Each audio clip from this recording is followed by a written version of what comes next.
Lord, and welcome to our weekly 30-minute podcast, The Elephant in the Room with Bishop Michael Bellamy. Our podcast will cover various topics that are often overlooked, misunderstood, or even controversial from a biblical perspective.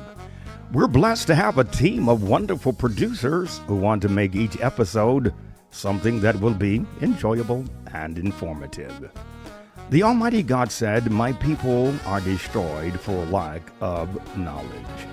During today's episode, we will discuss the importance of higher education for saved and sanctified youth in our secular society. The elephant in the room is, can our youth remain committed to God on college campuses? Joining me today for today's episodes are Associate Pastor Corey Lyndon Bellamy Sr., Lady Latrese Wallace Bellamy, Elder Maurice and Lady Satoya Clanton, and Sister Chardonnay Muhammad. I'll be back with today's episode.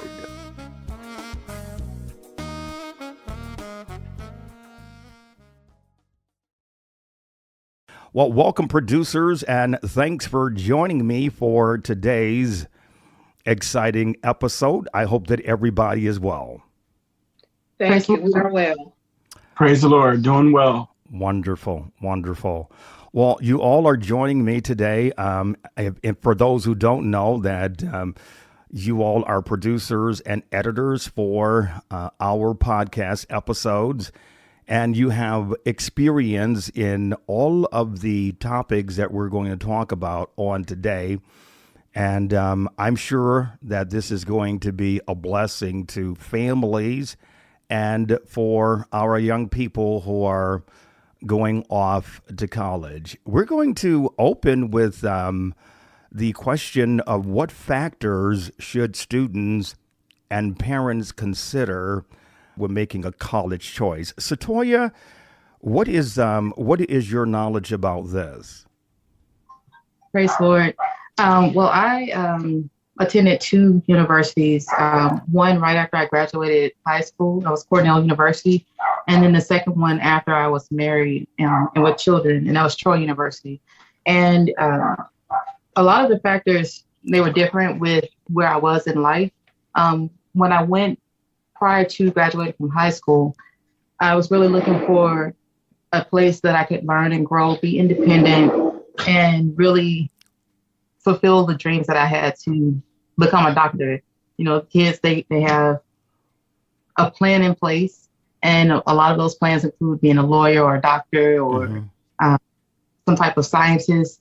And in choosing the university, Cornell University, that was my top school.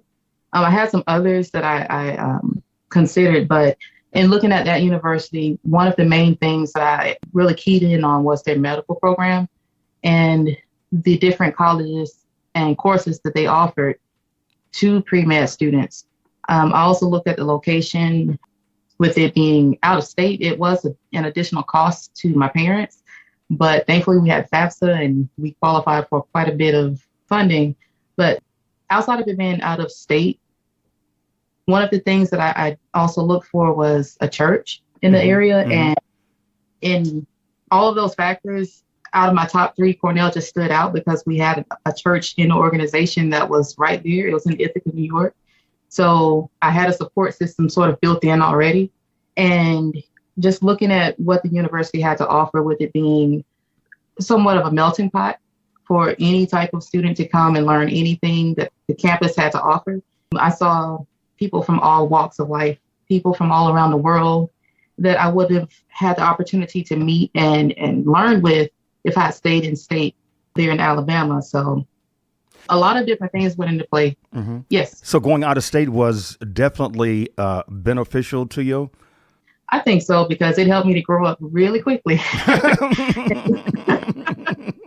Would you say to the parents and children who are looking for college that they should probably consider out of state first, or what factors determine whether or not they should be in state or out of state?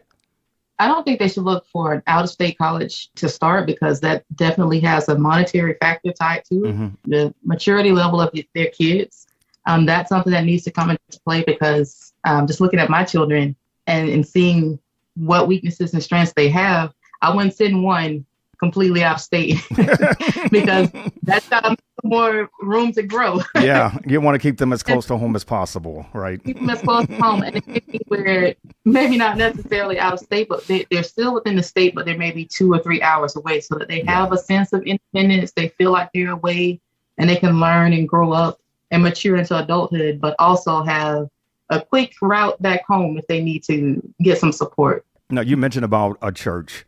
Finding a church that you could attend. Was this a church that had to be of your faith denomination, or were you looking for something that would just come close to what you believe? Oh no, it was definitely what do I believe? If they're not believing Jesus is the Son of God, if they don't have the same standard that I grew up with and that I was used to, then that was something that I was not willing to entertain. And with the church there in Ithaca being within the organization that we attended, it was an easy decision for me. I pretty much left from Alabama, move up to New York, and pop right back into the church, and find a seat in the church and be a part. I want to ask you, and I know that the other producers are listening to your answers, but I would like to hear this from you and maybe from Pastor Corey, because he went out of state to college. Is that a deal breaker if you can't find a church that believes what you believe? Is that a deal breaker as it relates to what institution you attend? I don't know if it'll be a deal breaker because at the same time, you want to find a place where you can worship, but there's also that way where you can get back to your assembly. For me, my dad was the pastor, so I could call in and just listen into the services, or we could record the services and I can get tapes or CDs that way. It was definitely, I wanted to have a place where I can walk in and worship with everyone and fellowship, but it wasn't one of those things where if the church wasn't there, I didn't have any other option. I always had some plan B or C in place in case I needed to find somewhere to go. Okay. Pastor Corey, was that a deal breaker for you? Praise the Lord, Bishop. When I came to Kentucky, church was not the first thing that was on my mind. Okay. Now I remember. So it definitely was not a deal breaker. I believe that when a student is thinking about going to school, they should have an idea of what they want to major in. And that particular school should have a strong academic program in that area. Okay. Once I arrived in Kentucky, I prayed and God sent me in the direction of an apostolic church where I had a strong support group. Okay. Fantastic. Today, we have technology. We have all types of social media. And what was a gap is no longer a gap. So anyone wanting to attend service can do so, even if it's live streamed. Yeah. Fantastic. Well, Marie and I have children who have attended college and some who are currently attending college, working on their master's and doctorate degrees. It is very expensive to go to these institutions. I have no idea what it costs to get a bachelor's, master's, or doctorate degree. A lot of times when I'm talking to our young people, I'll ask, how far are you in debt? That's how far are you in debt? And some of them, it's not too bad. Others, yeah, it's going to be rough for them when they graduate. Lady Latrese, what is the current average cost of tuition at a four-year institution? Praise the Lord, Bishop. According to U.S. News, the current rate of a private institution is $43,775. For out of state, is $28,238, and for in-state, $11,631, and that's per year. I remember Lady Gwen, and the kids talking about all these different forms that had to be completed in order to try to get every scholarship that they could get. And I am not a paper person. I don't like filling out forms. It drives me crazy.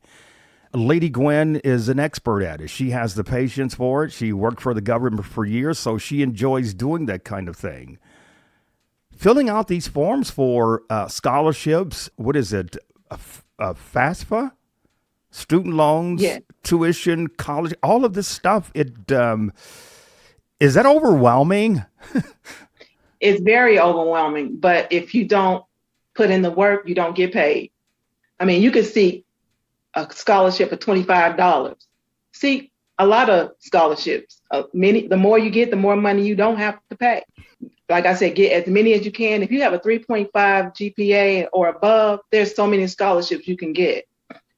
My daughter went to college on a scholarship. I had put in the work for her to go into her undergrad. Mm-hmm. She didn't have to pay anything. Matter of fact, she got paid. Wow. For going. And then she went on for her grad school. She did an internship. They paid.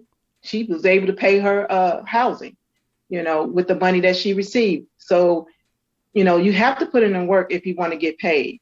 And as far as the FAFSA is concerned, you want to get your application in as soon as possible. They open up October 1st. You put that application in. It's first come, first served. The first one that gets theirs in, the more money you're able to get. So you want to get that in as soon as possible. And the closing, you want to meet that deadline, June 30th. Now, is it easier to get scholarships for like a community college versus maybe a state college or out-of-state college, or is it pretty much the same routine procedure? It's pretty much the same routine and procedure. Mm-hmm. But I want to say, if at all possible, stay away from loans. Yeah. So many people get in so much debt with student loans. And the rates for student loans is 4.99%. For the graduate level, it's 6.54% and 7.54% for unsubsidized or parent loans. Now, these loans don't go away. They stay with you until you die. Now, you and Pastor Corey attended, what was it, Kentucky State? Yes, sir. So when you all graduated, were you overhead in student loan debt, or were you okay? I was okay. For me, I had, like Lady Satoya, I had scholarships in FAFSA for the beginning, my first 2 years. And when I went to Kentucky State, because I was a mother by that time, I was able to get a scholarship. And my job also paid for some of my tuition. Okay. Pastor Corey, how were you when you graduated financially? I received student loans as well as some scholarships in my junior and senior year. Jesus said, "The poor will be with you always." Yes, he did. I just read that the other day. If I can add on, I'll say student loans as well. Bishop, I also want to make a comment about, according to the National Center for Education Statistics, said in 1980, the cost of tuition increased 180%. My God. Since the pandemic, that cost has, been stabilized, but it's still unmanageable for many students. And if you want to reduce your costs in school, it's good to take dual credit courses when you're a junior or a senior. That way, those dual credits will count towards your college experience. Mm-hmm. And another way is to take your prerequisites at a community college instead of going straight to a university. Okay. Well, my heart goes out to these beautiful young people who are working hard to get their degrees. And then, I've heard several of them, and one of our daughters mentioned about that her student loan was going to be due soon, and she was trying to come up with some kind of creative way to delay paying that loan back. But like you said, they're with you for life, and you've got to pay them back. Lady Satoya, can you help us to identify some of the issues for a smooth transition from high school to college? Because that's a major step for our young people. And I know some of them excited to get out of the house, especially if they're going out of state, or even if it's in state, and if it's like several hours from home, they're just, I think, looking forward to having some independence. But what else can they do, and can parents do, to help them to have a smooth transition? All of what you just said is definitely true. That independence part is probably one of the biggest pieces to that puzzle. And with being independent, with going off to school, whether it's local or in-state or out-of-state, responsibility is probably number one. And I think with parents who are involved with their kids and active in their lives on a daily basis, they're able to instill in them the standards and the integrity and being able to do what they need to do when it needs to be done. They can set that standard and put that as a core value in their kids from the beginning. And by the time they get to where they are about to graduate from school, they already know, okay, well, I have to do this, I have to do that if I'm going to be successful. Mm-hmm. And for me, my dad, he was the pastor, but he was also a military sergeant. So discipline was definitely in the family, right? Discipline was there. So there was no slacking off. There was no shortchanging. It was A's and B's. And if we got a C, that was okay, but he set the standard, the natural part with being in the military. He showed us how to be disciplined and how to be responsible. And, if we say we're going to do something, we do what we need to do. And with the spiritual aspect, it was just amplified. So being responsible, you're on your own once you get out to college. When I went to Cornell, I was excited to get out the house. I couldn't wait to leave. I went all the way out to New York trying to get and you wouldn't believe that the person I was then is not who I am today. And like I said, with being out of state, it forced me to grow up quite a bit. Mm-hmm. And with being independent, I had to learn how to ask for help when I needed it. That's important. That's important. Yes. Yeah. In hindsight, I didn't ask for a lot of help because I felt like I knew it all. Mm-hmm. As 18, I was a smart kid and I excelled in school. Pretty much anything I could do or put my mind to, I could get it done. And so going in with that mentality, it was one of those, I don't need help. I can do it on my own. And when I got there and I saw that whole big campus with all those kids swarming around, I realized it's okay to say I don't know and to say I need some help. And one of the cool things that I think parents can investigate with their students is looking into some pre-fall programs. And the cool thing about Cornell was they targeted the students that may have come from poor demographics. Mm-hmm. I'll admit we didn't have all the money in the world. Mm-hmm. I was one of those kids. Mm-hmm. And then they also targeted minorities.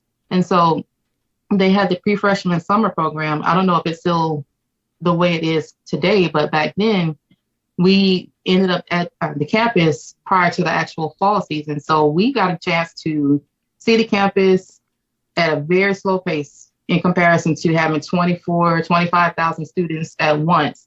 I think there were maybe 5,000 students at most on mm-hmm. campus during the summer. Okay. And during that time, I was able to establish a routine to get to know where things were on the campus and get to meet some of the professors and establish friendships with students who had the same major as me, who had the same interests as me. And those friend groups helped for when the fall season came. I was able to lean on some of those folks for like notes or study groups. And then office hours, I was able to link up with my peers and say, hey, let's go to this office hour. Let's get into this study group and we'll knock this out. So responsibility, that's probably the one thing I will harp on the most when it comes to transitioning out.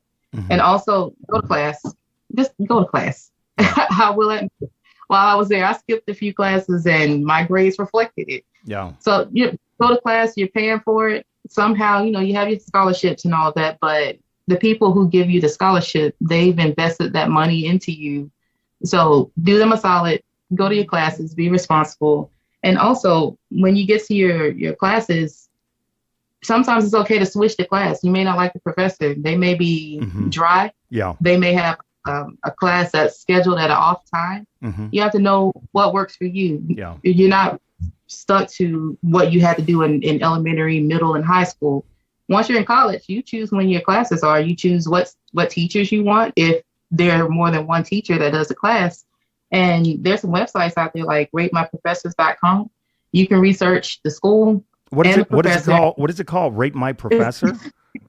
Yes, ratemyprofessors.com. Oh, so they have grades for the professors out there, huh? Oh, yes. And that's how when I ended up at Troy University, the reputation was there for some of the professors already, but I wanted to see for myself, and it was true. Yeah. Some students would go and they would just blast the bad professors, and you get to see for yourself. Okay, they were right. They weren't kidding. Yeah. And then there's some professors. I looked up one before this episode, and he still has a 5.0, even 5-6 years after I was there. So find a way to research your classes and your professors and see what works well for your schedule. If you're a night owl, don't schedule early morning classes. Yeah. That's going to help set you up for failure. Yeah.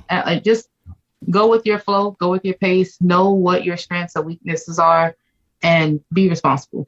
Do they have I know in high school they have counselors, they have advisors. So when it comes to finding classes and the times and et cetera, they have someone to kind of guide you along through this thing. How important is that when you're transitioning from high school to college? Do they have someone on staff at the college to help students?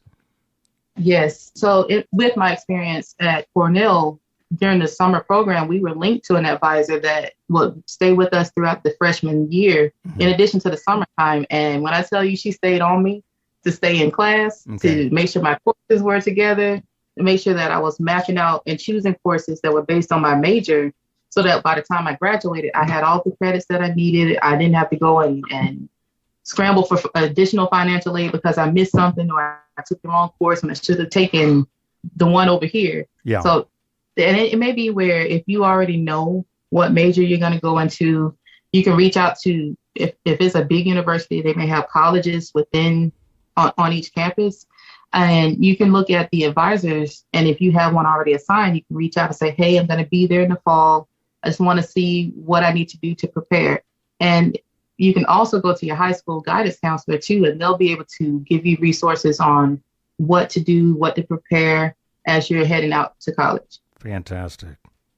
Part of that transition is that checklist, getting all the things that they need to be away to college. My God, I'm going to tell you, and I'm going to be very transparent and definitely honest on this one.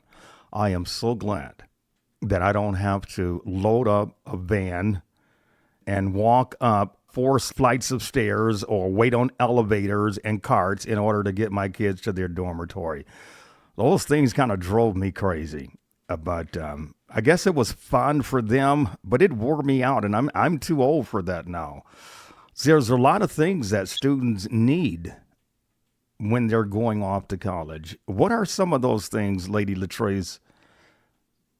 Well, some of the students don't realize, but I would say take at least 1 or 2 business or professional outfits for interviews or social events. They don't think about that. They get their slides, their Crocs, the tennis shoes. It looks like they're going to the park instead of the class. I'm like, what's wrong with these kids? Right. And another thing that's important is making sure that they have the linen they need, sheets and towels. They might want to invest in a loofah instead of a washcloth because they dry out easily, the washcloth. And you don't want a sour towel in your room. Especially when you're sharing a room with your Exactly. And I would say also the feet are bad enough, you don't need the towel. Well, Hey, some of them manage that way. I know. Be sure to have plenty of cleaning supplies. Sanitize your quarters because, somebody was in there before you. They may have had somebody clean it, but, it's clean when you do it yourself. And know that you're sharing a space with others. So you want to make sure that you have your own toiletries and your own cleaning supplies for the restroom, because especially if you're a guy. Well, girls too, they're bad too. Yeah. But anyway, you want to make sure you want to clean before and after yourself. Another thing, they want to make sure that they have computer headphones for when they're trying to study, to eliminate the noise around them that their roommate or people in the hall may be making noise. You may need an adapter. Some older universities, for outlets, they're not up to code, if you will. Yeah. So you want to make sure you have the right outlet adapter. Also, you want a surge protector and a USB extended cord for when you have to go across the room to try to get hooked up to the internet, or it's not wireless. So those things they want to consider. And I also want to say that having a television is not a necessity. They feel like they have to have the big 55-inch screen television. It's not a necessity. Well, the rooms I've seen, if you had a 55-inch screen, that would just take up one wall. Exactly. Half the room. Half the room, I know. Unless you hang it from the ceiling, and you're looking up and watching TV while you're in the bed. I saw it with my own eyes. No, you didn't. I did. Oh my God! God! Student had their television taking up half of his space, and he didn't care, long as he had his video game. Yeah. And like you said, the dorm rooms are very small. Yeah. So you want to minimize what you bring. So it's possible that if you can, talk to your roommate before you get there, or when you get there, and compromise on what each one will bring to the table, so you can share some of those things, so you will have space. Yeah. And another thing I want to say is going to the university is to get an education, to learn and get your experience of campus life. Yeah. Wow. Wonderful. Good stuff. Brought back a lot of memories, and I'm still traumatized from those days. We've got a couple of minutes left for this episode. Lady Satoya, does your child need a pre-made meal plan when going into into college? Yes, I say yes, because one of the things you don't want your kid to think about is, how am I going to eat? Yeah. And that when you're already dealing with courses and trying to get from one place to the other, the next thing you want to think about, or the last thing you want to think about rather, is what am I going to eat for breakfast, lunch, and dinner? Now, snacks, you may have something in your room, but you want to be able to have one thing off your child's list that they don't have to worry about. And what my parents did back then was they went ahead and paid for my plan, and they made sure it was appropriate to what my normal eating habits would be. Like I would eat 3 meals a day. So they gave me a plan that had breakfast, lunch, and dinner. And I didn't have to worry about it. And especially as a kid with little to no money, no job, I'm just at school. It was awesome to go into the dining hall of my choice, swipe my card, get my meal, and go sit down and eat, and then run off to my next class. It was awesome.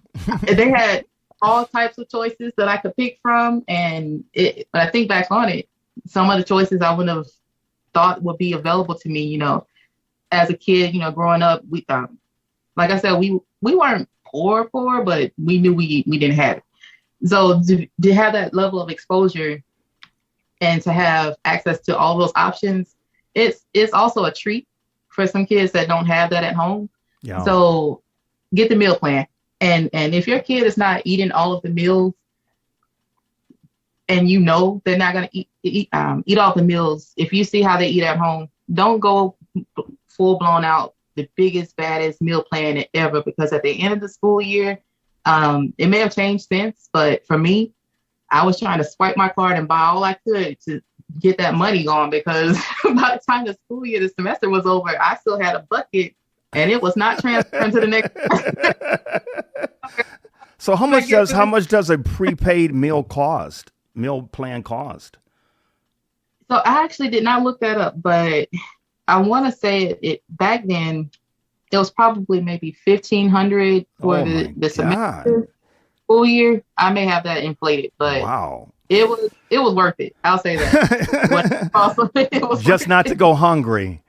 Yeah. Just not to go hungry, not to be worried about that, in addition to trying to save your pennies and make sure you have transportation off campus if you want to do something.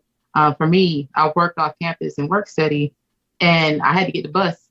I ended up getting a bus pass, and that was one less thing to worry about. So things like that, parents investigate, see what's in the area, see what's on campus, and if it's affordable to you, make sure your child has that type of access. You don't want them to be away from you, even if they're just downtown. You don't want that to be a concern for them. Just help to take that load off, because they're already overwhelmed with it being a huge campus. It may be huge to them. A lot of different responsibilities that they have. And it's just one less thing you have to worry about. Fantastic. Pastor Corey, let's take a minute or two and talk about the concern that a lot of apostolic parents have, and that is their children forgetting about holiness and godliness when they're on the college campus. Just going, as the old folk used to say, going buck wild on their own. You've shared with us your testimony when you left Chicago and went to Kentucky. That the church really wasn't in your top 5 of things to be concerned about. But now you're a parent, and you have children who attend college. How important is this to you? It's very important, Bishop. Being saved can be challenging for the average person, or individuals, in this case students, who are rooted and grounded in the apostles' doctrine. They will stay faithful to God. They will remember their apostolic background. My recommendation to parents is, when you take your children to school, find an apostolic church. Take them to the church, introduce them to that local pastor. In many cases, there are individuals and families who will take your child in and show them love as if they are their own. But again, it's necessary for you to take that step and taking them to church, introducing them to the pastor, attending that first service with them, so they'll know where to go. They'll know who to reach out to for spiritual support in that college community. Fantastic. Thank you, Pastor Corey. Friends, this is Bishop Michael Bellamy. I hope you enjoy our podcast and subscribe to our Facebook page. You'll find our weekly 30-minute podcast on many of your favorite platforms. Will you please tell your family and friends to listen in as well? We would love also to hear from you. Please feel free to connect with us on Facebook and via email at theelephant2022@gmail.com.